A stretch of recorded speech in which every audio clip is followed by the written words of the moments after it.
Deborah, thank you so much for joining us today. It is an honor to have you on the Awesome Marriage Podcast. Welcome. Thank you. It's so good to be here with you. Thanks a lot. Let's start out with you just kind of tell a little bit about your and John's story, how you met, what dating was like for you guys, and kind of how does that compare to some of the things that you teach to people, talk to people about? Yeah, well, John and I actually met at a conference up in Boston, Massachusetts. He was about to start his graduate school work, and I was in the middle of mine. And our interactions actually blossomed into a really great friendship. When we first met, that is really the core of our relationship. We were just genuinely friends. We were friends for about 5 months, and then we started dating.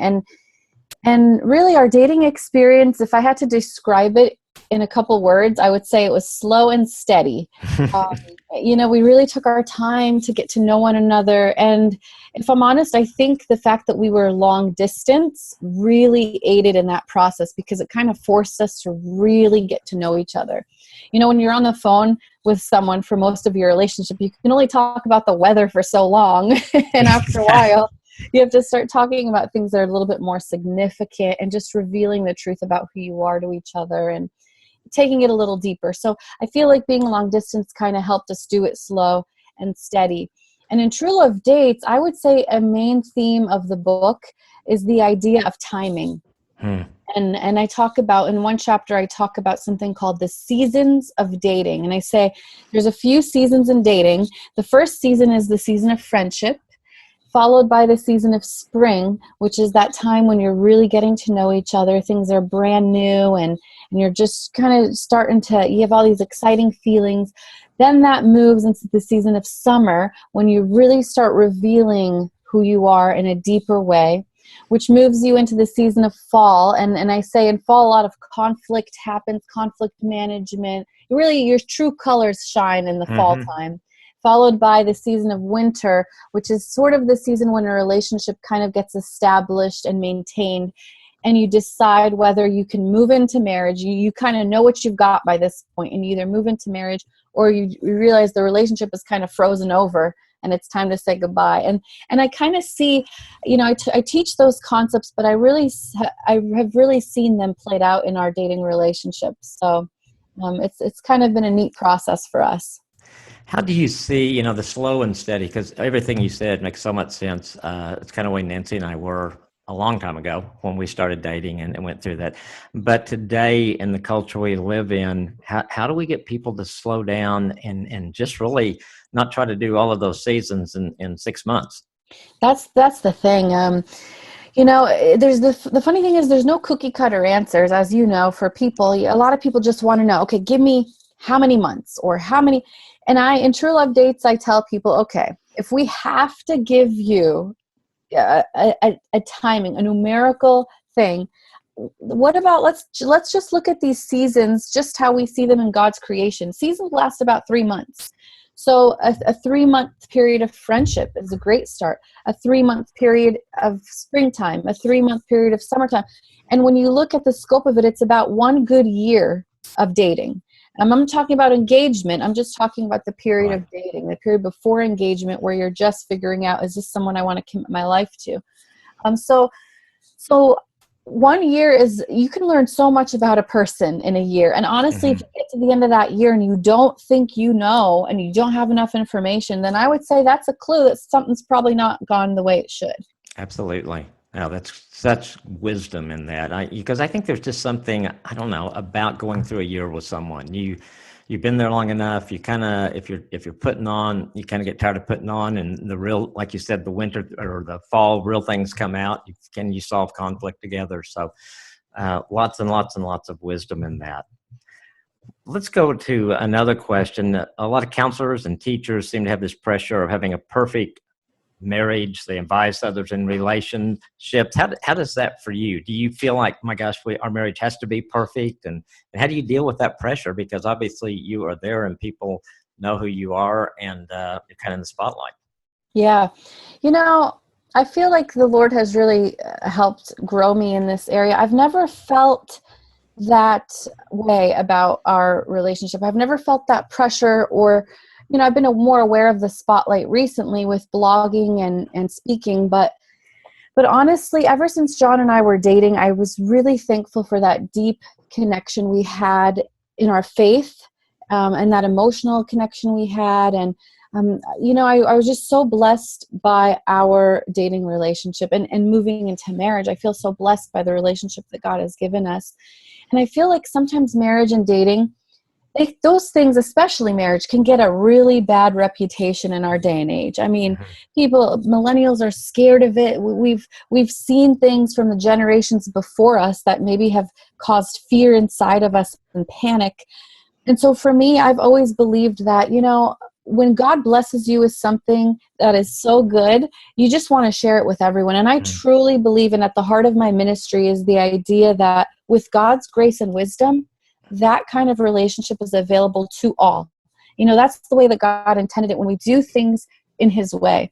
And so for me, that's essentially where my ministry started, and that's the thing that drives me to continue in this ministry. So it's less pressure, and I just feel it's such a privilege to be able to share these things and talk through these things with our generation. Absolutely. And for them to see you guys be successful, to see you value marriage and the platform that God is giving you to tell that, it's so important because, a lot of kids or young adults, millennials, have come out of homes where they didn't see a good marriage. Right. And so they didn't have that modeling. And some of us in my generation and the generation probably of some people younger, a lot of us did, my parents had a great marriage. Nancy's parents probably didn't have a great marriage, but they didn't get divorced. They stayed together. And yet there's so many people younger that they didn't even have that. Right. And honestly, I would love to add, it's not about perfection because we're not perfect. And no one that's going to get into marriage and dating, it's not about becoming perfect. It's about having perspective and allowing that healthy perspective to shape everything you do and the interactions that you have with your significant other and your spouse. That's a really important thing because I think expectations get us in trouble. If we For go into sure. marriage thinking it's going to be perfect, because you're right, it isn't. I told somebody yesterday in the counseling room, if you believe, because they were talking about our marriage is so bad and all these other people have great marriages, I said, you know what, if they were honest with you, everybody's had trouble. If they haven't had conflict, if they haven't gone through hard times, then I would wonder if they ever connected. Right. Absolutely. Yeah. Book True Love Dates gives this practical guide to dating. What led you to write a practical guide for Christians in the dating relationship?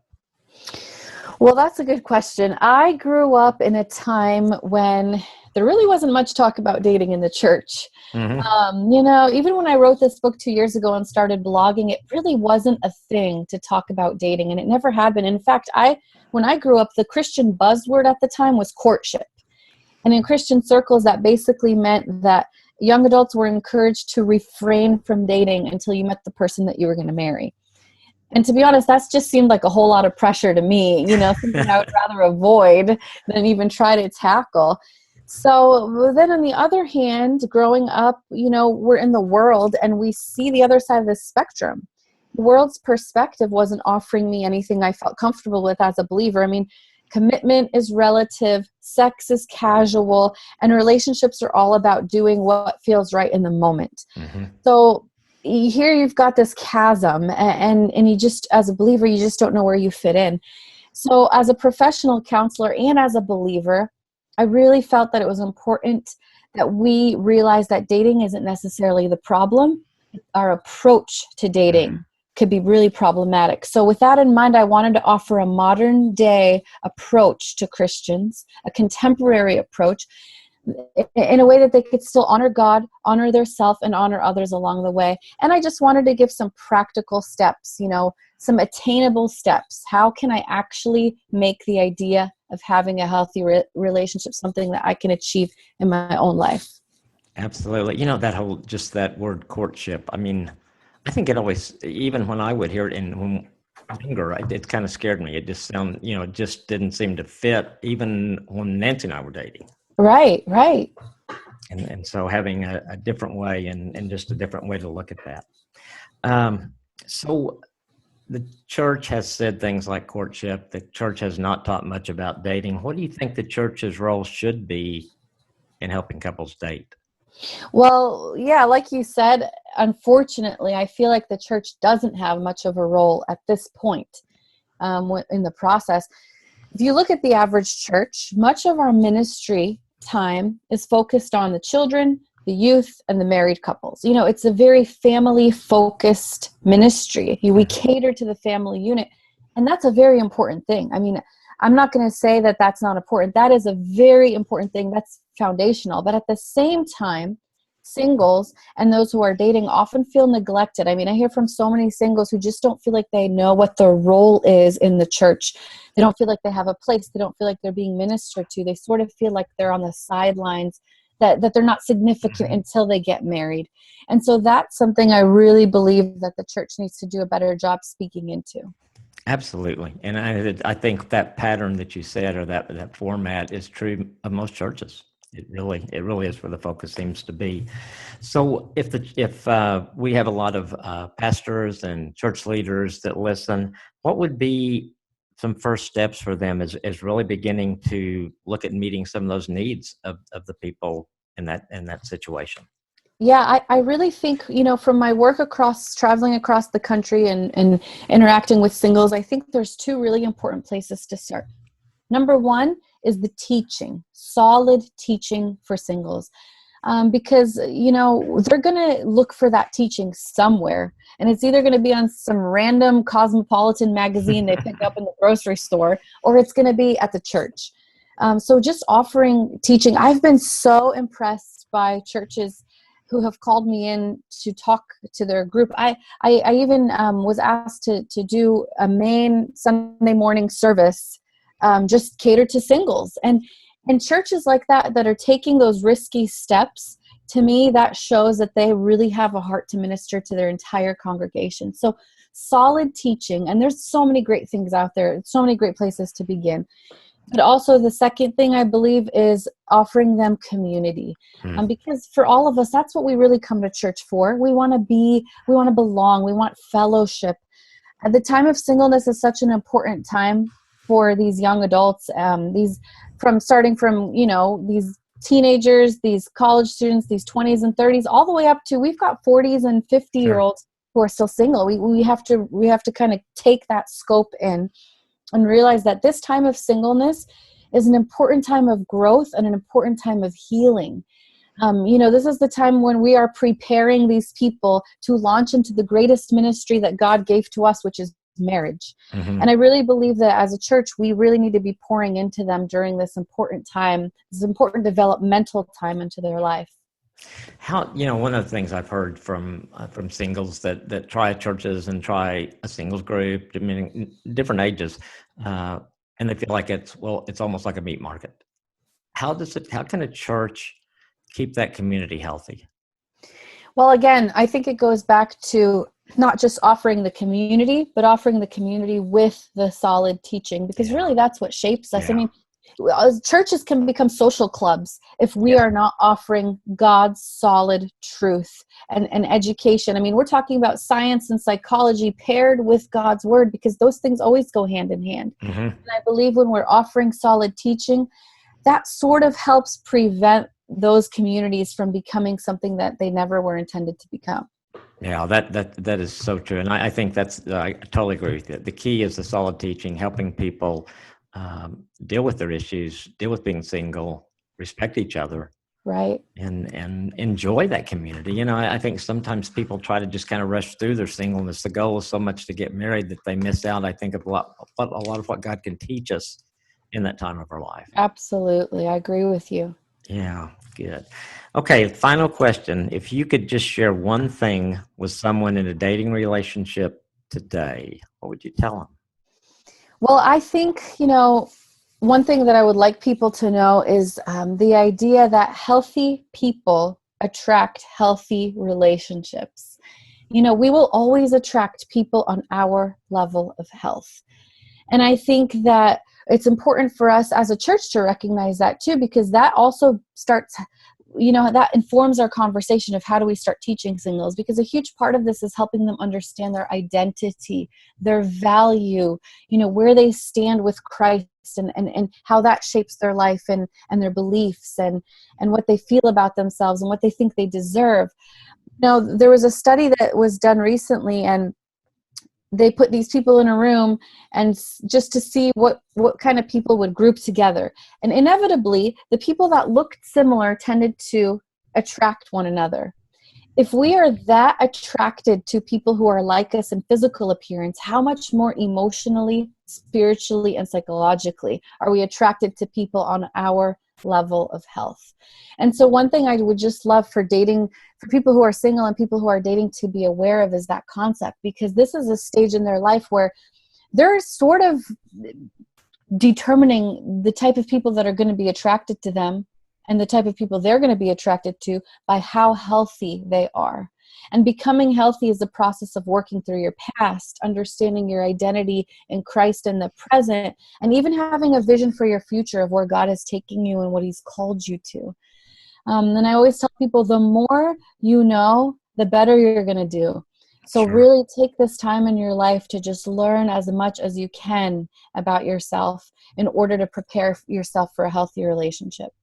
So if someone really needs to take a time out from dating and really get themselves healthy, you'd advise them to do that. Absolutely. And for a lot of people, you can really figure that out by looking at your past relationship history. It's no coincidence that you have been attracted to certain kinds of negative, unhealthy, toxic relationships, and no coincidence that those people have been drawn to you. So even just looking at our relationship history and how we've handled people in the past, our fears, all those things can really help inform us of where we're at and where we need to be. I think too, obviously, as you a counselor and me doing counseling, I love working with millennials, young adults. I think sometimes a counselor is very valuable in that situation, and just to help them really be someone really get honest with themselves, help them, kind of peel back some of the problems. And so I think if someone is kind of finds himself in the patterns you were talking about, maybe talking to a pastor, talking to a good Christian counselor is going to help make a difference too. Absolutely. I think that's the greatest gift that you can give to yourself is having an interaction of some sort, getting plugged into professional counseling, having a mentor as well.